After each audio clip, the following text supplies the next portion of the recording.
दिसंबर 2011 ये वो महीना और वो साल था जब मैंने अपनी ज़िंदगी की पहली फ़िल्म जाकर थिएटर में देखी थी, डॉन 2। और इसके बाद जो ये कारनामा शुरू हुआ, वो कभी रुका नहीं। एंड आज के तौर पे अगर देखा जाए तो ऐसा कोई महीना नहीं बीतता जिसमें मैं कई सारी फ़िल्मों को थिएटर में ही जाके ना देख लूँ। एंड आई एम ग्लैड कि मेरा जो भी ओपिनियन होता है किसी भी फ़िल्म को लेकर, वो मैं आप लोगों के सामने रखता हूँ एंड आप भी अपने ओपिनियंस को कमेंट में ज़रूर से लिखते हैं। और इसलिए अगर देखा जाए तो सिनेमा को ट्रूएस्ट वे में कंज्यूम केवल एक मूवी थिएटर में ही किया जा सकता है। भले हम अपने घर में कितनी बड़ी टीवी को क्यों ना लगा ले, या फिर अपने घर की साउंड क्वालिटी को कितनी भी एनहांस क्यों ना कर ले, जो मज़ा एक मूवी को थिएटर में देखने से आता है वो मज़ा और कहीं नहीं आ सकता है।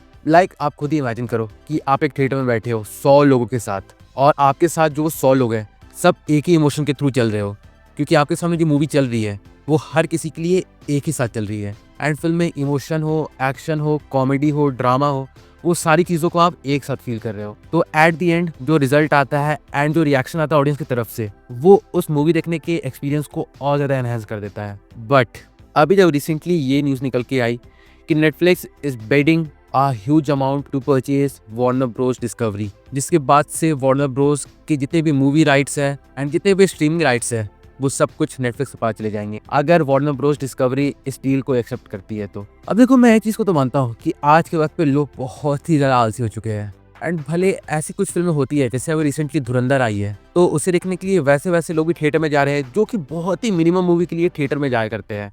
लेकिन उसके अलावा और भी कई सारी मूवीज़ होती है जो कि ऑडियंस डिजर्व करती है, जो कि एक आर्ट फिल्म या फिर कमर्शियल फिल्म की कैटेगरी में क्यों ना आती हो, बट उसे उस तरीके की ऑडियंस नहीं मिल पाती है। क्योंकि एक चीज़ तो हम जानते हैं कि आज के वक्त पे अगर कोई फिल्म चलती है तो वो अपने हाइप की वजह से चलती है। अगर कोई एक सीन, कोई एक गाना बहुत ही ज़्यादा ट्रेंडिंग हो गया तो पब्लिक केवल उस सीन या फिर उस गाने को सुनने के लिए या फिर उस सीन को देखने के लिए थिएटर में आती है। एंड इसके चलते कई सारी अच्छी फिल्मों को भी एक मीडिया मिल जाता है ऑडियंस को अपनी फिल्म को दिखाने के लिए। बट एट द एंड बात यही है कि मेजॉरिटी ऑडियंस यही चाहती है कि वो अपने घर के कंफर्ट में बैठ के आराम से किसी भी फिल्म को, किसी भी शो को एंजॉय करें। और इसमें कोई गलत बात नहीं है, क्योंकि आप खुद ही सोचो कि आज के वक्त पे आप थिएटर जा रहे हो, मतलब आप घर से निकल रहे हो, मूवी थिएटर जा रहे हो, टिकट बुक कर रहे हो, पॉपकॉर्न खरीद रहे हो या फिर नहीं भी खरीद रहे हो, 3 घंटे किसी एक मूवी को देख रहे हो, फिर घर आ रहे हो, इन सारी चीज़ों में बहुत वक्त जाता है। एंड यही सेम चीज़ अगर आपको अपने घर के कंफर्ट में बैठ के देखने को मिल जाए, यहाँ पे आपके वक्त भी बचेंगे, पैसे भी बचेंगे, तो ऑफ कोर्स कई सारे लोग इसी चीज़ को चूज करेंगे।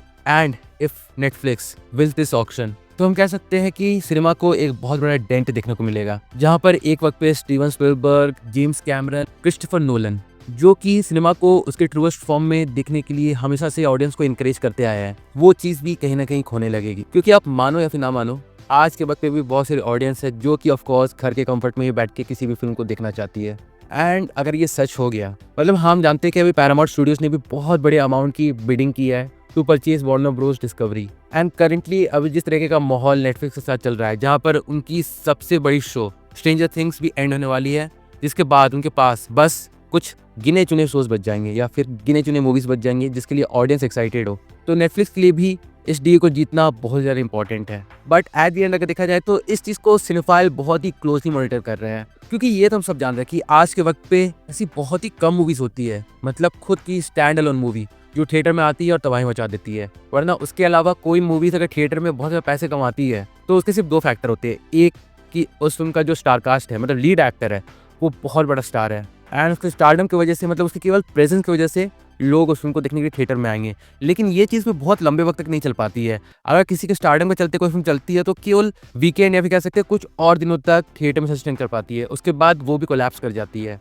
एंड दूसरा फैक्टर, अगर वो मूवी किसी यूनिवर्स या फिर किसी ऑलरेडी एस्टैब्लिश मूवी का सीक्वल है तो ऑडियंस उस मूवी को देखने के लिए वो थिएटर में आ सकती है। अदर देन दैट, आज के वक्त पे एक नई मूवी बनाना एक बहुत बड़ा गैम्बल होता है किसी भी स्टूडियो के लिए, किसी भी प्रोड्यूसर के लिए। और अगर सच में आगे भी अगर स्टैंड अलोन मूवीज बनेगी और नेटफ्लिक्स ने अगर वार्नर ब्रोस डिस्कवरी को परचेज कर लिया, तो हम ये कह सकते हैं कि हमें वेपन्स जैसी मूवी, जिसे मैंने थिएटर में बहुत ज़्यादा एंजॉय किया था, उसे नेटफ्लिक्स स्ट्रीम ही करेगा, ना कि थिएटर में रिलीज। अब देखो, ये चीज़ कंसर्निंग तो है, बट सिनेफाइल्स को छोड़ के इस चीज़ को और कोई भी ज़्यादा सीरियस नहीं ले रहा है, क्योंकि एट द एंड बात यही है कि हर किसी को कंफर्ट चाहिए। जहाँ पर मेजॉरिटी ऑडियंस जो फिल्म को देखने जाती है, मतलब बड़ी फिल्मों को देखने जाती है या फिर कोई ऐसी फिल्म जिससे बहुत बड़ी तादाद में ऑडियंस देखने जाती है, तो उसमें जो एक छोटा सा ग्रुप होता है वो होता है केवल सिनेफाइल का। बाकी जो ग्रुप आते हैं वो होती है नॉर्मल पब्लिक, जो किसी हाइप के चलते किसी फिल्म को देखने जाती है। For example animal, Pushpa, KGF chapter 2 and now धुरंधर। इसलिए अगर Netflix again Warner Bros discovery को परचेज कर ले तो इससे सबसे बड़ा लॉस केवल सिनेफाइज को ही होगा और किसी को नहीं। अब हाँ, हम भले कह सकते हैं कि सिनेमा ने पहले भी ऐसी कई सारी चीज़ों को टैकल किया है एंड आज तक सिनेमा जिंदा है। लाइक आप पायरेसी की बात कर लो या मूवी लीक्स की बात कर लो, इन सारी चीज़ों को हमने कई बार देखा है, कई सारी बड़ी मूवीज़ के साथ होते हुए भी, लेकिन उसके बावजूद भी आज तक सिनेमा ग्रो कर रहा है, थ्राइव कर रहा है। लेकिन जब किसी स्ट्रीमिंग प्लेटफॉर्म के पास किसी एक बड़ी स्टूडियो के राइट्स आ जाएंगे तो वो जरूर से कोशिश करेगा कि वो अपनी सारी फिर अपनी मेजॉरिटी फिल्मों को या फिर मेजॉरिटी शोज को अगेन लोगों के लिए स्ट्रीम ही करे, ना कि फिल्मों को वो जाकर थिएटर में रिलीज करे। क्योंकि अगर देखा जाए तो फिल्मों को थिएटर में रिलीज करना वो एक और ही एक्सपेंसिव प्रोजेक्ट होता है। फिल्मों के लिए डिस्ट्रीब्यूटर्स ढूंढना, फिर डिस्ट्रीब्यूटर्स सब डिस्ट्रीब्यूटर्स को ढूंढते हैं, उसके बाद थिएटर तक जाती है फिल्म। इन सारी चीज़ों में बहुत पैसे लगते हैं। एंड अगर नेटफ्लिक्स वार्नर ब्रोस डिस्कवरी को परचेज कर लेती है तो ये बीच का जो मार्केट है ना वो खत्म हो जाएगा। मतलब फिल्में बनेंगी और सीधा नेटफ्लिक्स पे ड्रॉप कर दी जाएगी। ना कोई डिस्ट्रीब्यूशन का झंझट, ना कोई थिएटर तक पहुंचाने का झंझट। सीधा आप 199 का प्लान लो और जाकर मूवी को चुपचाप घर में बैठ के आराम से अपनी मोबाइल या फिर अपनी टीवी स्क्रीन पे देखो। That's all.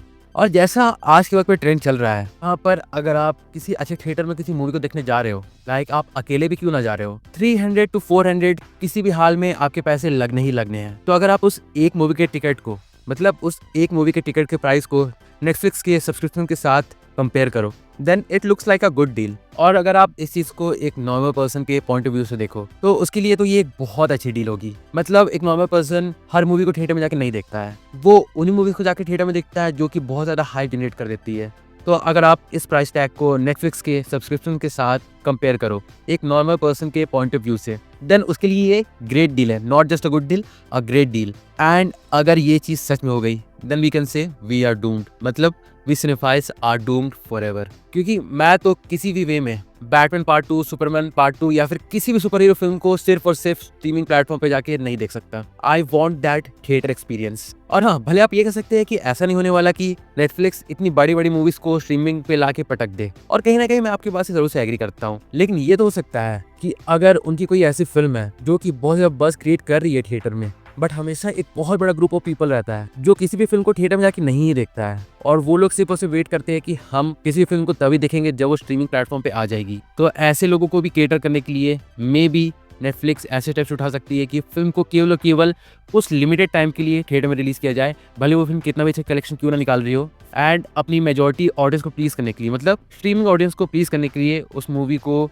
स्ट्रीमिंग प्लेटफॉर्म पर डाल दिया जाए। एंड अगर ऐसा हो गया तो कई सारे लोग ऐसे भी रहते हैं जो कि किसी भी फिल्म को थिएटर में जाके देखना भले चाहेंगे, लेकिन अगर वो स्ट्रीमिंग प्लेटफॉर्म पे आ जाए तो वहाँ पर से उनका प्लान चेंज हो जाता है। मतलब हम कह सकते हैं कि ऑडियंस एक तरीके से कट जाएगी, एंड धीरे धीरे लोगों को लगेगा कि अगर कोई भी फिल्म इतनी जल्दी स्ट्रीमिंग प्लेटफॉर्म पे आ जा रही है तो किसी भी फिल्म को थिएटर में जाके देखने का मतलब क्या निकल रहा है। अब हर कोई किसी सिनेफाइल के पॉइंट ऑफ व्यू से तो नहीं सोचता है कि मुझे किसी मूवी को थिएटर में इसलिए देखने के लिए जाना है क्योंकि मुझे मूवी को ट्रूएस्ट फॉर्म में एंजॉय करना है। हर कोई इतना डीप नहीं जाता है, वो बस मूवी को देखना चाहता है और कुछ नहीं। So again if Netflix wins this auction तो हमें सिनेमा की दुनिया में बहुत बड़ा चीज देखने को मिलेगा, जहाँ पर इस ऑक्शन के जीतने के बाद हमारे पास केवल कुछ डायरेक्टर्स और कुछ ऐसे प्रोडक्शन हाउस बच जाएंगे जो इसके बाद भी थिएटर में ही अपनी फिल्म को रिलीज करेंगे। लेकिन सवाल बस ये रह जाएगा कि कब तक। अगर ट्रेंड बदलेगा और ऑडियंस ज्यादातर अपना वक्त स्ट्रीमिंग प्लेटफॉर्म पे ही देगी तो सारे प्रोडक्शन हाउसेज भी एट द एंड उसी रूट को चूज करेंगे। क्योंकि भले हम किसी भी चीज़ की कितनी भी तारीफ क्यों ना कर दे, अगर वो चीज़ प्रॉफिट नहीं दे रही है, रेवेन्यू जनरेट नहीं कर रही है,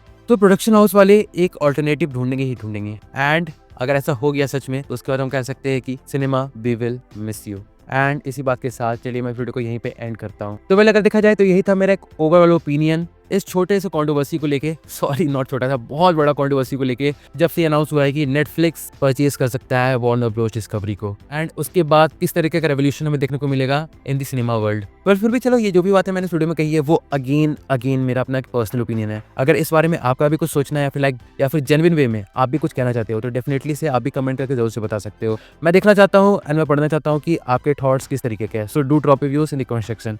और हाँ, बाकी फिर चलिए मिलते हैं बहुत जल्द एक और नई वीडियो के साथ। तब तक लिए बाय।